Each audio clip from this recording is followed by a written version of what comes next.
2012, and the day is yet another one that saw a building collapsed on innocent Kenyans in Bungoma, taking the lives of 10 people. We'll have details of this and more stories coming up in this bulletin. First, though, let's have a look at the highlights.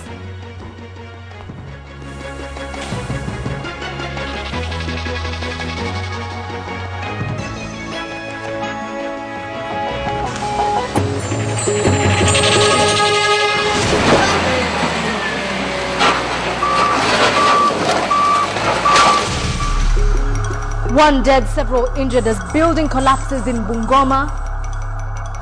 The appointments focused mainly on merit and also ensures gender parity. Hatutalikubalia kuona wapani wenyewe kuwekwa watu watatu 9 kutoka nje ya mkoa huu. Joho contradicts coast leaders as KPA board row deepens. I want to be able to tell Kenyans which part of my statement is false. I stand by my statements on Raila murder plot, Midiwo insists. And Rachonyo people abandon homes in heavy flooding.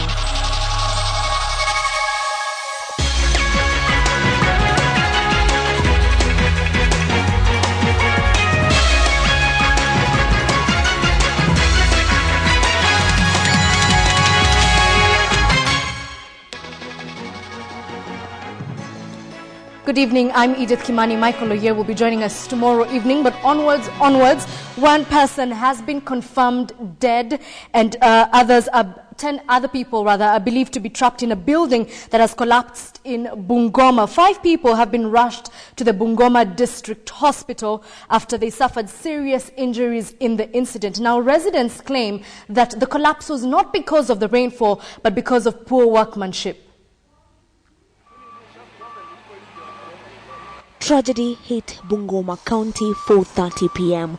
A 3-story building under construction came tumbling down. 5 people rescued immediately and rushed to Bungoma District Hospital with serious injuries, but 1 succumbed on arrival. 4 others still fighting for their lives. 10 are believed to be still trapped in the rubble. The residents have refused to link the collapse to the rains currently being experienced in the area. They insist the 4 p.m. accident was due to questionable construction works. It is reported that the construction of the building was put on hold by experts from Nairobi months ago, citing failure to comply with regulations, but after a short break, construction kicked off again. Tunaona kwamba mixing was poor. The type of metals structure work that was being done is poor because unapata mahali pa Y25 wametumia Y12. The brickwork used is also not to the standard. Kuhakikisha ya kwamba kama kweli taratibu zilifuatwa na kama contractor kweli ni ule ambaye ana kibali na kama kweli material kulingana na quantity, kulingana na quality zimetumika katika njia ya sawasawa. Engineers from Bungoma who rushed to the site also claimed the materials used in the construction are of poor quality. There have been several instances like this in the recent past. A building in Luanda, Vihiga collapsed late last year, killing 4 people. A 2009 report from the Architectural Association claimed that 2/3 of Kenya's buildings do not meet the required safety standards. For KTN Prime, I'm Angel Katusia. Elsewhere, the National Cohesion and Integration Commission is conducting investigations into allegations of tribalism in the composition of the Kenya Ports Authority Board. Coast religious leaders and KPA workers have joined their MPs in demanding the immediate recomposition of the board that has caused an uproar.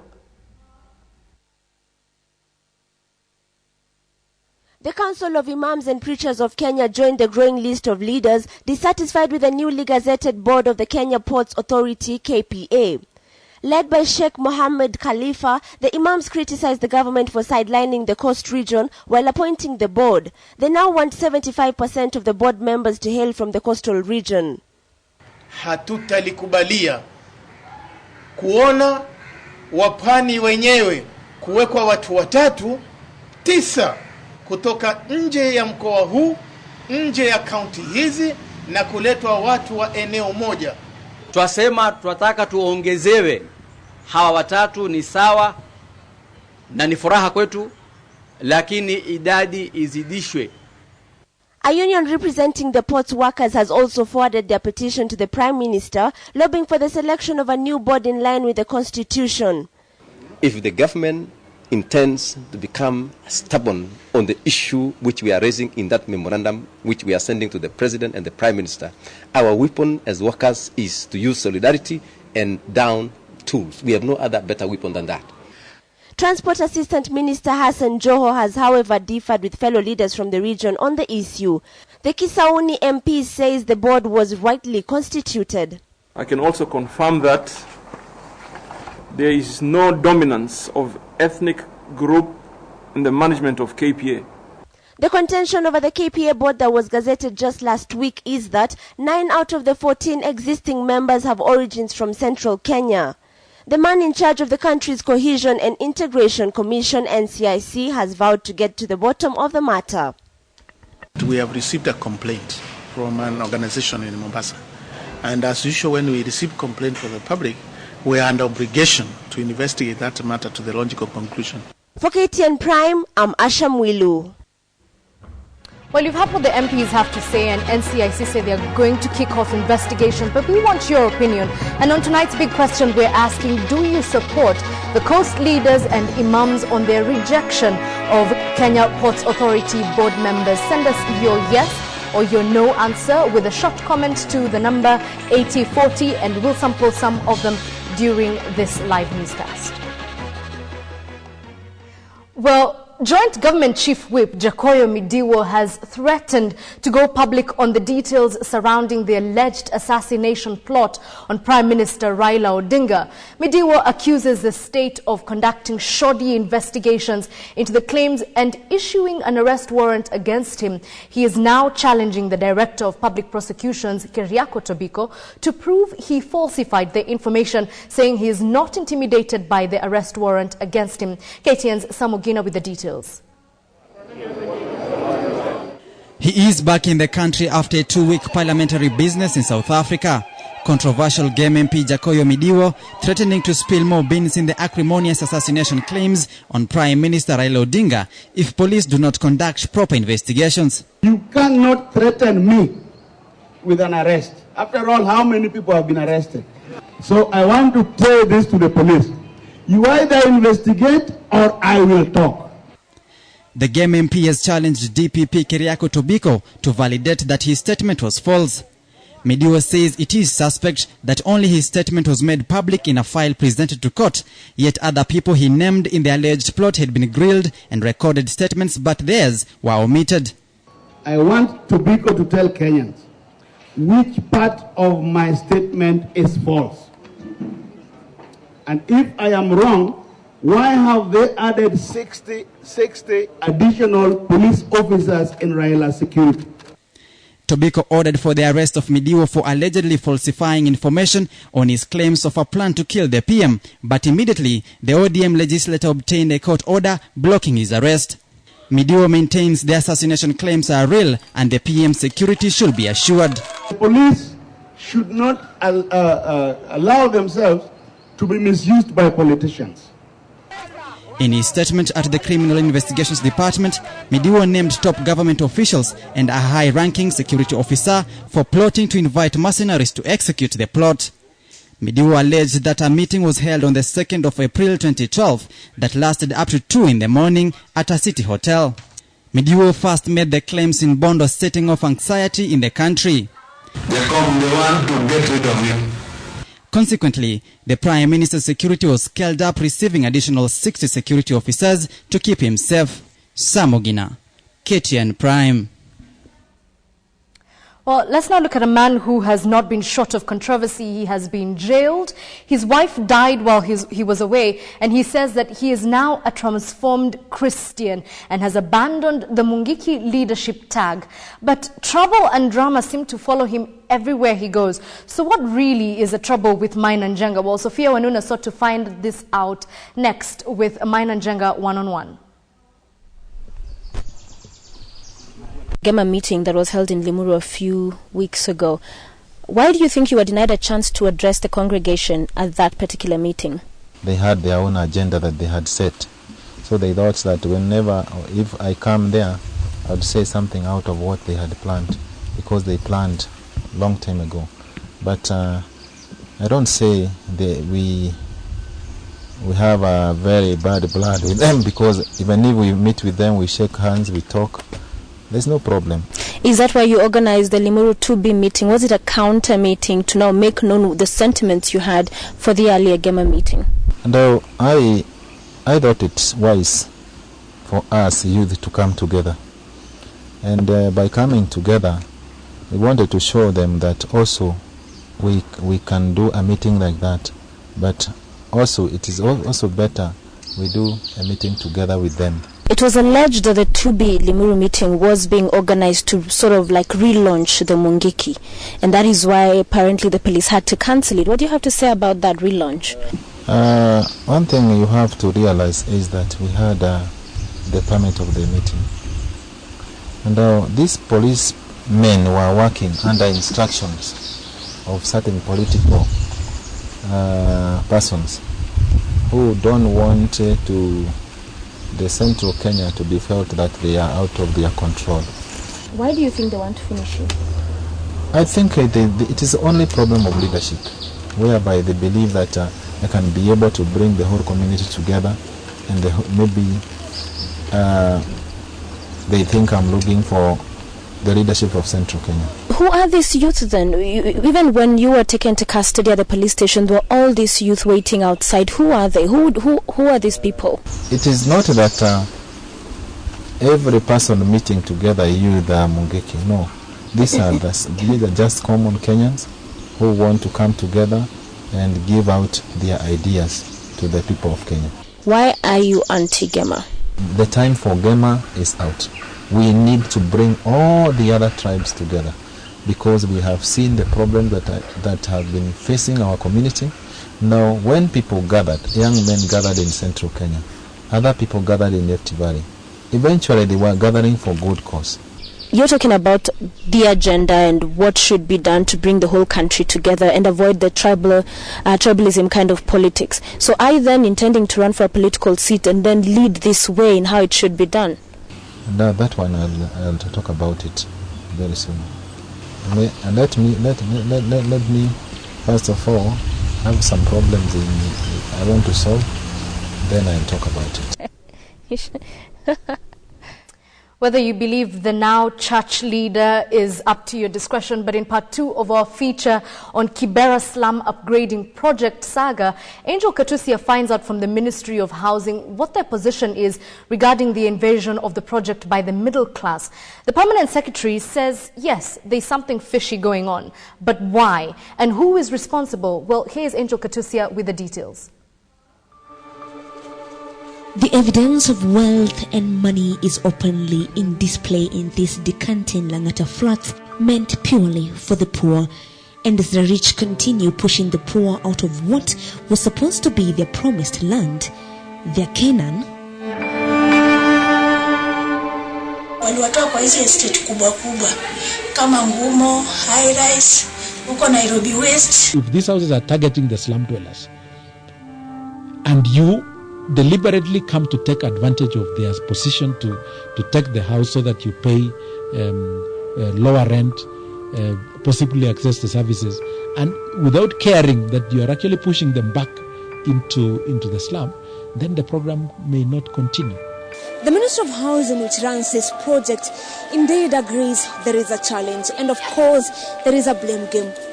The ministry is accusing the committee that runs this estate for corruption. Find people who prod and actually, go there looking for houses, and they are willing to pay as much as 5,000 shillings per room. Considering that you will be having water, you will not have to pay for water, you will not have to pay for electricity again once you pay that. Residents claim that the committee set up to manage the slum upgrading project has been key in replacing original intended occupants with non-slum occupants from other rich or middle-class estates. There may be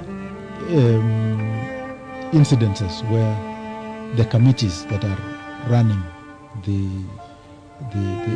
activities in Kibera may be aware and deliberately also not letting us know. Like I told you, the committees are from amongst the people who had initially moved from Kibera. They come in, the people who live there. So we approached the Minister of Housing to find out if it was aware of what was going on. If this group plays games, it is possible that they could, because that's our main eye, at the community level, to ensure that they highlight any areas where the houses are not being used as targeted.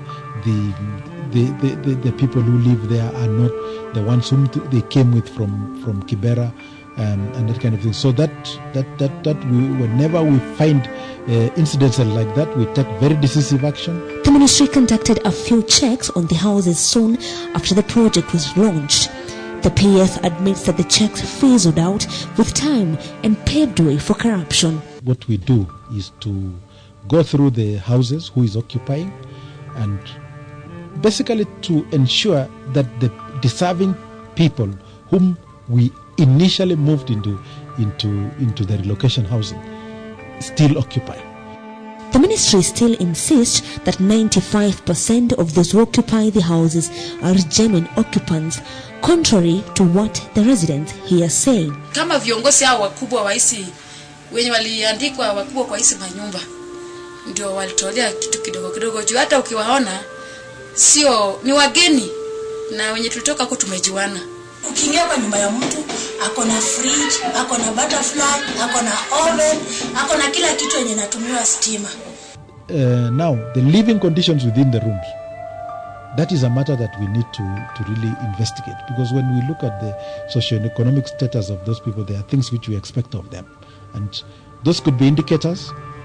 And we normally take this seriously. We normally, when we see indicators of certain unfair practices within there, we take it back and we review. Just recently, the President commissioned the construction of the second phase of the slum upgrading project. But now there are fears that this too could just be another chance for the rich to ride on the shoulders of the poor to get cheap housing. Will Kenya's dream of changing slums into decent neighborhoods be stifled by corruption and selfishness?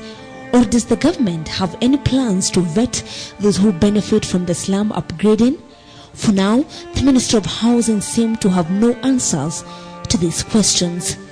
For KTN Prime, I'm Angel Katusia.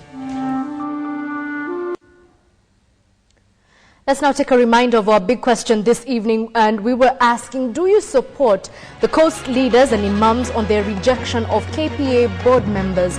Send us your yes or no answer with a short comment to the number 8040, and we will sample some of them during this newscast. Well, you are watching KTN Prime, and just ahead, floods wreak havoc around the country as rivers burst their banks.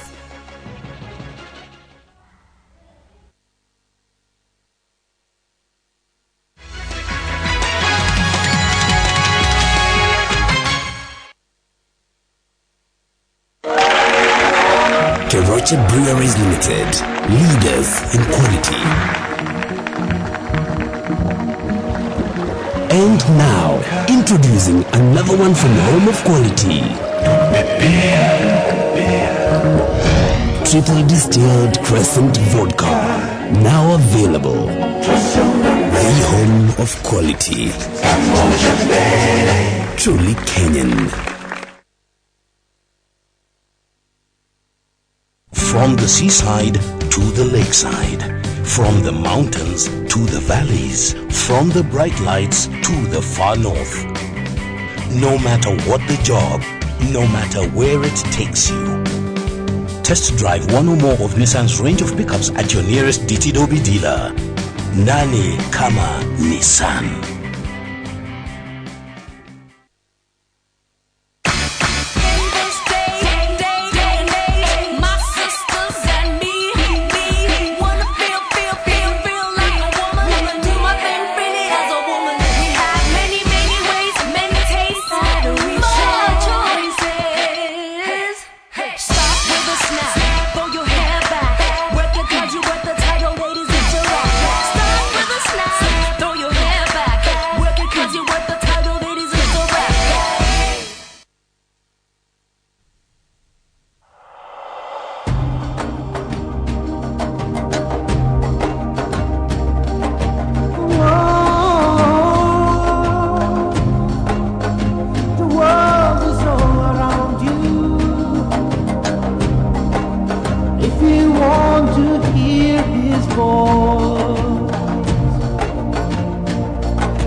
Maximum Hydration Body Lotion for Men delivers intense nourishment with no sticky feeling while providing 24 hours plus moisturization for skin prone to dryness. New Nivea for Men Maximum Hydration Body Lotion. The perfect defense for dry skin. Nivea for Men. What men want. That may be good enough for these gems, but gems are getting tougher. You need advanced protection. Lifebuoy. Advanced Lifebuoy gives protection against 10 infection-causing germs. 10 infection-causing germs. 1 advanced protection. Lifebuoy.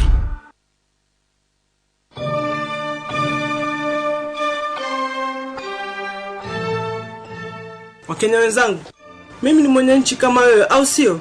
Na ningependa kusema hivi, kama babu yangu alivyoniambia, yaliyopita si ndwele, tugange yajayo. Hii katiba mpya imefutilia mbali siasa ya miaka nenda, miaka rudi. Hakuna Mkenya mkubwa zaidi ya Wakenya wote, na hakuna sehemu ya Kenya kubwa kushinda Kenya nzima. Uchaguzi mkuu tuliufanya kitambo, mwaka 2010, pale tulipoipitisha katiba mpya. Yani, tuliingiza uongozini chama kikubwa kushinda vyama vyote, kabila kubwa kushinda makabila yote. Chama ya Kenya, kabila ya Kenya. The rest tutupilie mbali. Haya, na hapa kwa niaba yangu na Wakenya wenzangu wote.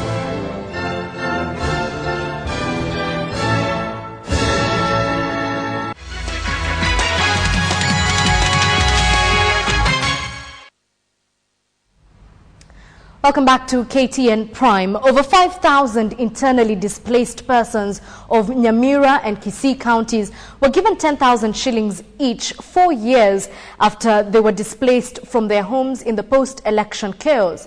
The Minister for Special Programs, Esther Murugi, admits that the 10,000 shillings and 25,000 shillings compensation from the government is barely enough to sustain the families that are yet to be resettled. The government has channeled more than 55 million shillings to pay more than 5,000 internally displaced persons of Kisii County, with the promise that they will be resettled. The Special Programs Minister, however, did not specify the timeline.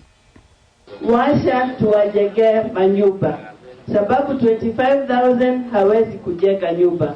Kwa hivyo tunataka tujenge manyumba ile ilichomwa. Some IDPs are being given the government stipend of 25,000 shillings and an additional 10,000 shillings for the first time since they were displaced from their homes in 2007-2008 during the post-election violence. Kuna wengine bado hawajaingia kwa kitabu yangu. Na nimeambia regional commissioner na DC wale wako hapa na chiefs wale wako huko mjini waende wachunguze, wahakikishe kila mtu amekuwa mwathiriwa, amewekwa kwa data bank yetu ndio apate haki yake. Murugi further said that those who had property in different parts of the country but did not feel safe to return can surrender their title deeds to the government in exchange for compensation. Leaders from the region have called for additional compensation for those who lost their limbs or were disabled during the chaos. Catherine Omwando, KTN Prime. Now, the 30th day of April, that's a deadline for political parties to comply with laws governing political parties, saw a beehive of activities at the office of the registrar, with parties rushing to beat the deadline. The office has so far given 24 certificates out of 46 applications that have been submitted, with others still under scrutiny. And as Aaron Ochieng reports, the registrar is calling on parties to regularly check their party register, as her office is receiving numerous letters of resignations. The door is now officially closed. All political parties that have not submitted their papers by close of business today will not participate in the coming general election. Ford Kenya! Simba! Ford Kenya! Simba! You can feel the power. It was a busy day at the office of Registrar of Political Parties as the deadline for compliance with the Political Parties Act 2011 elapsed. According to the Registrar of Political Parties, Lucy Ndungu, majority of parties have complied with the provisions. In total, 46 applications, including new parties, and we have issued 24 certificates to those who have fully complied with the law. We expect to verify the remaining parties within the period provided by the law, and the final date of issuance of certificate definitely will be, if we receive application today, will be by 30th May. Some parties that rush to beat the deadline include Sabasaba Asili and Sisi kwa Sisi. Those that picked their certificate of compliance include Progressive Party of Kenya, Federal Party of Kenya, Ford People, the Independence Party TIP, and Ford Kenya. We have genuinely and legitimately, remember, genuinely and legitimately recruited members to the party. We didn't go to pick members from M-Pesa or from voters' registers. We recruited members physically. Some political parties had during the process complained of unorthodox means of recruiting new members, which included use of mobile money transfer records. Despite the passage of the deadline, the registrar says under the law, there was a small window parties that have not yet applied for registration can use to participate in the election. Those who will not have applied for full registration today will definitely cease to operate as political parties. However, they will have a chance to apply afresh. That is, they will get provisional certificate within an application under Section 6, and then they will get 180 days to comply with full registration. The registrar, however, warns that she has received a lot of resignation request letters from members of political parties wanting to move to other parties, saying parties will have to review their membership and following. Aaron Ochieng, KTN Prime. And now let's have a look at stories from around the country, including Martha Karua's call for MPs and the president not to be paid any salaries after the 30th of December 2012. Central Organization of Trade Union Secretary General Francis Atwoli has come to the defense of Deputy Premier Musalia Mudavadi against criticism from a section of members of parliament from the western region. Atwoli accused MPs of failing to support their own and instead tearing into their weaknesses. Waluya ndio mlifanya roho ya Musalia kuharibika. Kila saa muoga. Kila saa mtoto wa Mudavadi hapana kama baba yake. Sasa akaharibika roho, akasema anataka kupasua njia yake kidemokrasia. In Webuye, Gishugu Member of Parliament and NAK Kenya Party leader Martha Karua declared it will be illegal for President Mwai Kibaki and any Member of Parliament to continue receiving salaries after the 30th of December this year. She says she won't accept hers, as this would mean illegally extending the term of Parliament. She was addressing NAC delegates at Webuye Municipal Hall. Ondokea wengine, wananchi wajichagulie. Hata yangu ya ubunge itaisha hii Disemba. Kusema niendelee, hiyo ni haramu. Na ndio nilisema mimi hata siwezi nikakubali kula mshahara Disemba ikiwa imeisha. Elsewhere in Malindi, inmates at the Malindi GK prison had a reason to smile when workers from Asai Eden Rock Hotel and volunteers from the Imani Children's Home visited the facility. The hotel management and officials from the children's home led the group in distributing foodstuff to more than 1,000 inmates in the correctional facility. The event was held as part of community social responsibility. Elsewhere, dozens of families in Karachonyo in Homa Bay County are camping at schools in the area following heavy rains that submerged their houses after the river Miriu burst its banks. Elsewhere, 40 mourners escaped death after the bus they were traveling in was swept away by flood waters along Naivasha-Maimahio Road. This school is now the temporary home for several families from Karachonyo in Homa Bay County. Heavy rains in the area have submerged houses in the area, forcing residents to seek refuge on higher, safer grounds. Residents still rescuing the little they can from the floods and using all means to get to safer grounds.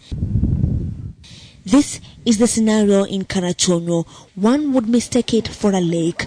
Flood waters covering entire villages here after River Miriu burst its banks. Crops and animals were not spared either. Now families here are in dire need of aid, food and non-food items like blankets. Maji iliingia mpaka kwa nyumba, alafu hata vitu zetu zilikuwa zinaenda. Kama vitu kama sufuria, vitu vyombo. Elsewhere, 40 mourners escaped death narrowly after a bus they were traveling in was swept away by flood waters along the Naivasha-Maimahio Road following heavy rains. Driver alikuwa anapita, maji kakuwa mingi, ika-overturn gari. Nilikuwa kutoka Kisumu, kutoka Mazishi. Sasa kurudi Nairobi, maji imekuwa mingi. Tulikuwa gari 3, gari 2 zikapita, mimi nilikuwa kupita. Ndio tukabebwa na maji. During the incident, 10 of the mourners were injured and rushed to the Kijabe Mission Hospital. The mourners were traveling from Kisumu to Nairobi when the incident occurred. Transport along the route and the Maimahio Narok Road was paralyzed as motorists waited for the floods to subside. The raging waters swept away a middle-aged man 5 kilometers from the scene of the bus incident, bringing to 10 the number of people who have died in Naivasha due to floods in the last 1 week. Countrywide, over 36 people have been reported dead and over 10,000 displaced by floods. For KTN Prime, I'm Angel Katusia. President Mwai Kibaki has directed the Kenya Forestry Service to crack down on illegal loggers as well as any forest officers who collude with such criminals to destroy forests in the country. Speaking today in Kitui County as he officially launched this year's National Tree Planting Season, President Kibaki stressed that national efforts geared towards achieving the recommended tree cover cannot succeed if reckless and unlawful felling of trees continues to take place.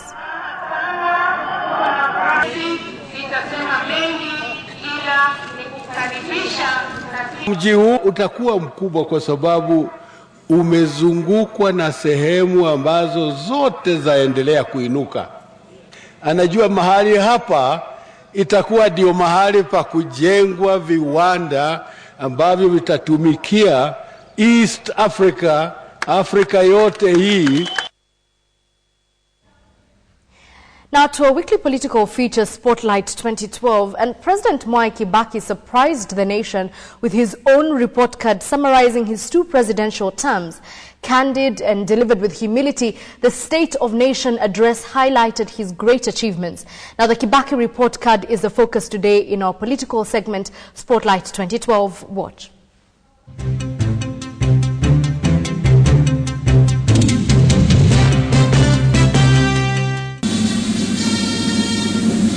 President Mwai Kibaki's State of the Nation address turned out to be a self-delivered report card on his 2 terms presidency.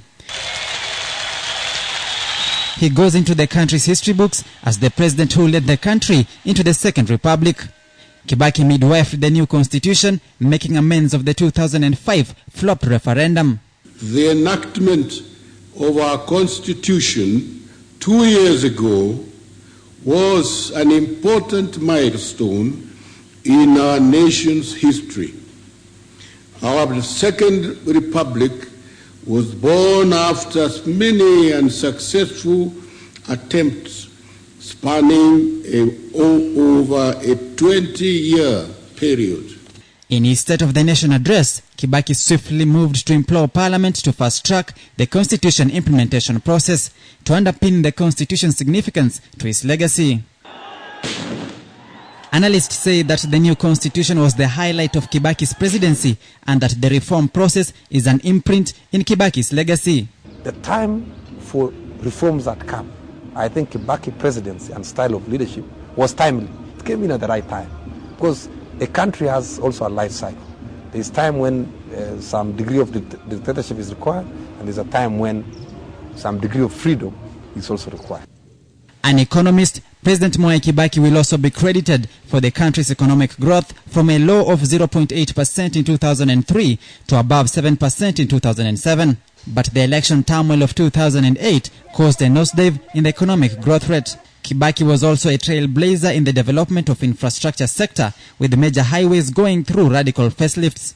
If you compare the huge, massive differences. For instance, when he came in, I think we were raising about 200 billion shillings in tax, but now they're raising more than 700 billion per year. And that's a huge, significant achievement. So he has a right kujigamba. The free primary education was his baby and has received critical acclaim the world over, including from UNICEF. It is a scorecard that the next chief executive of the country will toil to maintain. Serious leader must invest in the education of the children, because through education, then you can instill the national values. But Kibaki's style of leadership and politics took the country by surprise. He adopted a laid-back style in politics and behind-the-scenes control of the nation, preferring his agenda to be seen in action rather than words. I would situate most of his achievements in the things that were planned and happened in NAC 1, in his first administration between 2003 and 2007. Post-2007, things have become a little bit more difficult to examine because of the complexity surrounding the previous election and subsequent problems which are largely political as a result of having a coalition government. But the president sanctioned an incursion into Somalia to flush out the Al-Shabaab militants that have staged cross-border attacks to weaken the country's economy. It is the first time Kenyan troops moved across border to protect the country's sovereignty. I commend our men and women in uniform for their bravery and sacrifice as they confront these criminals. To forever taint his legacy, it is under President Mwai Kibaki's watch that the country plunged into its worst political violence. This was followed by the opening up of the post-election violence cases at the International Criminal Court. To salvage this murky image, Kibaki has convinced the East Africa community to support a push to have the cases referred back to the East Africa Court of Justice. The president has not been known to be delving into matters that would be considered to be controversial. The fact that he inserted some reference to those cases is significant in my view. Kibaki has also not succeeded so well in as far as preaching cohesion and integration. You realize that the post-election violence that happened in this country in 2008 was largely because there was a perception that the government was not all-inclusive. He has made his contribution to building the nation, and as he prepares for his exit, Kibaki leaves behind a crowded presidential field. A departure from his predecessors, Kibaki seems non-committal in anointing his successor. I also assure Kenyans of a smooth transition to the new leadership that they will elect in the forthcoming general election. But Kenyans will also miss his sense of humor in delivering off-the-cuff speeches. Sam Ogina for Spotlight 2012.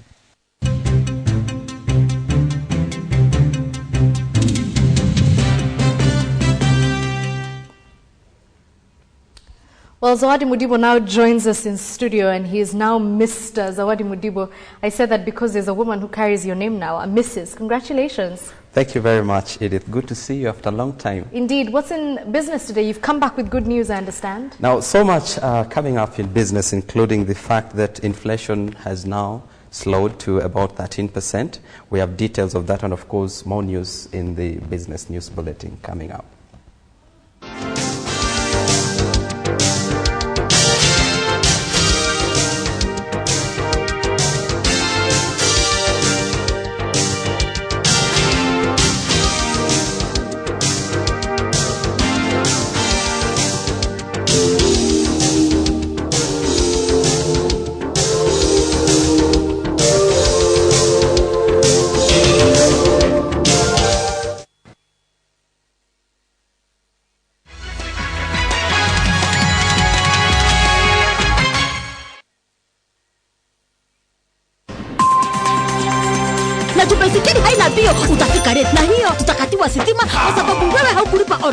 I don't know how to do this whole what does he mean, what does she mean, what does that mean, what does this mean type stuff. What do you mean?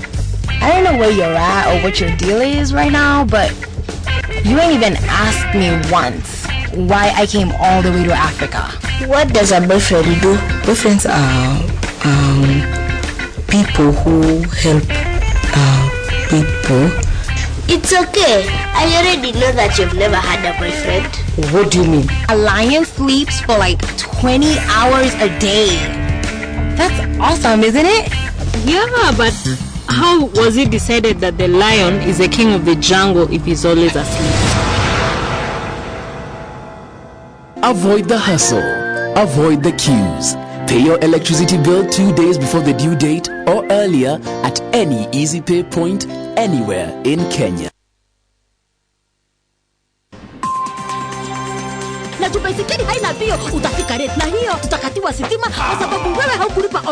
just want to know where my father is.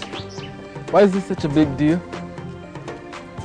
Let me tell you something, boy. You won't talk to me like that. I've had it up to here with you and grateful kids. Get in the car. No. I'm in a supermarket. The reception is terrible. What? Thank you. Thank you. Yes, I will come in tomorrow. Yes.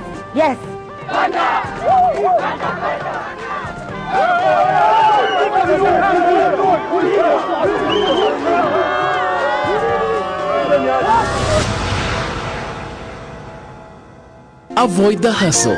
Avoid the queues. Pay your electricity bill 2 days before the due date or earlier at any Easy Pay point anywhere in Kenya.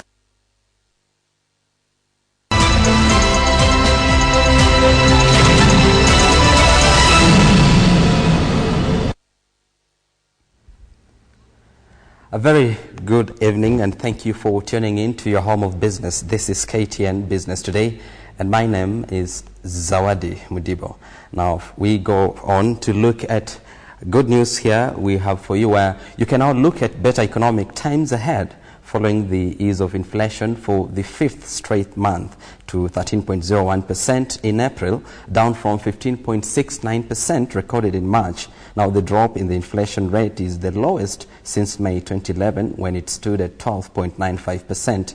Meanwhile, with the categories in the consumer price basket falling during the month, the Kenya National Bureau of Statistics attributes the easing of inflation to the base effects in the inflation calculation.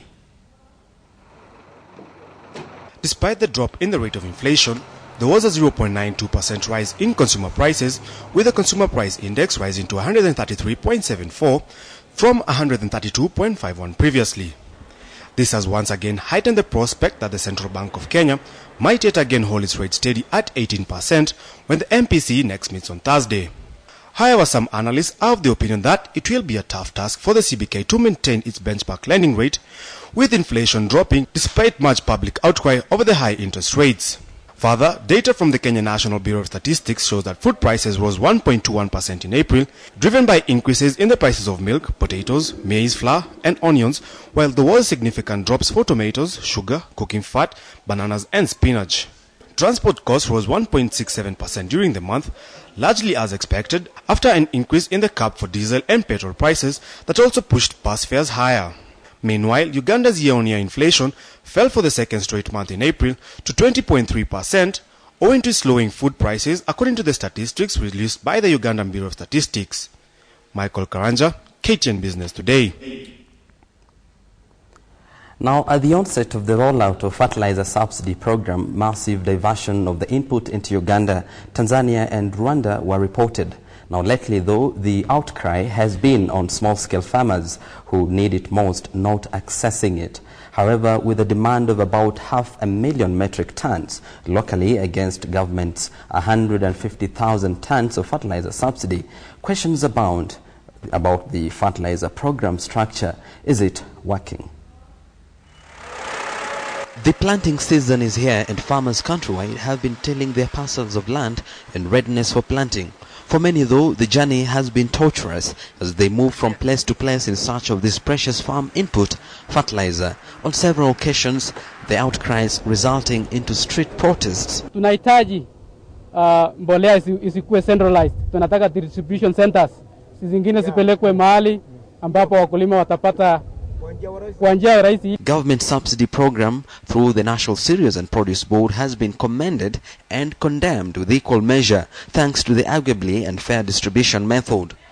Small-scale farmers who mostly hail long distances from the NSPB depots lack the financial muscle to buy sufficient fertilizer and transport it all the way. Hata haijafika hapa. Tujaiona. Hiyo mbolea hatujaiona. Begging the question, could there be a more befitting subsidy program? We would like the government probably to adopt the system in Tanzania, where a farmer is given a voucher and he is supposed to buy the fertilizer from any trader. So the value of that voucher is a subsidy value, whatever the government wants to subsidize, then the farmer pays for the balance.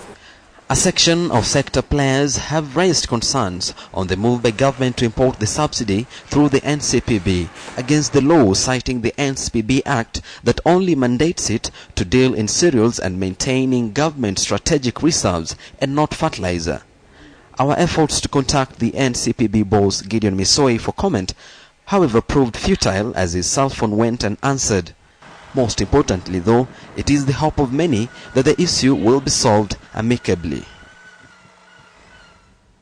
Now, moving on, Safaricom has discontinued its unlimited data bundles offer barely 2 weeks after it announced, or rather announcing that it was reviewing its data strategy. Now, according to the firm's management, the offer was not of commercial value and was prone to misuse by subscribers, downloading as much as 35 gigabytes worth of data per week, valued at an estimated 23,000 Kenyan shillings, while only paying as little as 3,000 shillings. Now, the offer comes to an end today, but subscribers currently running the bundles will be able to enjoy their services for the duration of its validity.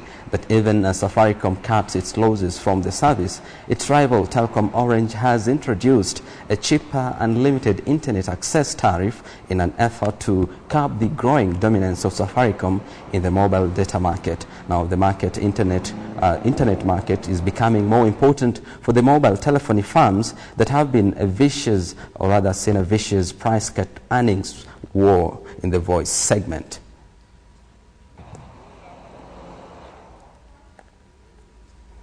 Now we move forth to our corporate briefs, where Kenya tea exports have risen by 10%, and of course we also have news about the Kenya Airways passenger numbers having grown in the first quarter by 5.2%. Of course, this they attribute to the direct flights, daily flights to South Sudan, and of course also the cargo there having grown 4.1%. Michael Karanja has details about more other stories. Mortgage penetration in the country has risen steadily to 31% as demand for home ownership rises, according to KCB's mortgage division, SNL Mortgages. The growth is being attributed to young professionals who are now more and more embracing home ownership. Kenya has an annual housing deficit of 150,000 units, and SNL has been positioning itself to take advantage of the situation to grow its business. The farm's mortgage book has grown over the years and currently stands at 33.7 million shillings. Elsewhere, Agricultural Services boutique Orion has announced plans to increase the loan fund for its relaunched Kilimo Faida microfinance program for farmers to 80 million shillings. The move is aimed at expanding the reach of the unique microfinancing solution for the country's farmers, which has been a runaway success since it was unveiled in 2008. The firm is seeking an initial 20 million guarantee to expand the program before raising the fund to 80 million shillings by the end of the year. Now we move on to look at how the financial markets did perform today. And of course, we have news where the CBK did seek to mop up about 10 billion shillings from the repos market. And now the shilling also did hold steady in the day, at also exchanging at a stronger level, rather not changing very much compared to the close of business figures on Friday.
Well, that is all the news we had for you today in business, and Edith Kimani will be joining you shortly with the sporting action. My name is Zawadi Mdibo. Thank you for tuning in.